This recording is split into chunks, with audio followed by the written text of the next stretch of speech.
The launch of new Samsung Galaxy A series smartphones is predicted to happen soon.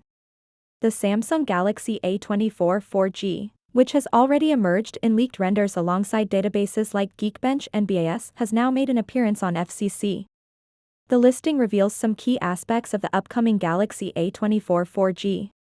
Starting off, the I245M/DSN model number Galaxy A24 4G has a 25W Type-C power adapter, with model number EP-ATA800. The listing also verifies that the phone will offer LTE connectivity. Bluetooth, NFC, and Wi-Fi 802.11s/B/G/N/AC are also supported, according to the listing. Support for microSD card will also be available. The listing doesn't contain any other information regarding the Samsung Galaxy A24 aside from that. Going by the Geekbench appearance of the device, it will be powered by MediaTek Hilo G99 chipset. This is a fresh mid-range 4G chipset from MediaTek, which is popular on new 4G devices. 4GB RAM and Android 13-based OS can be expected to accompany the chipset.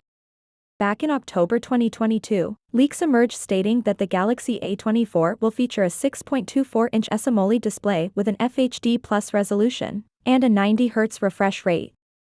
A triple camera system consisting of a 50MP main sensor, a 5MP ultra-wide-angle lens, 2MP macro unit, and a 13MP front-facing selfie snapper were also tipped for the device. However, that leak said that the device will be equipped with a 4-year-old Exynos 7904 SoC. However, the Geekbench listing contradicts that claim.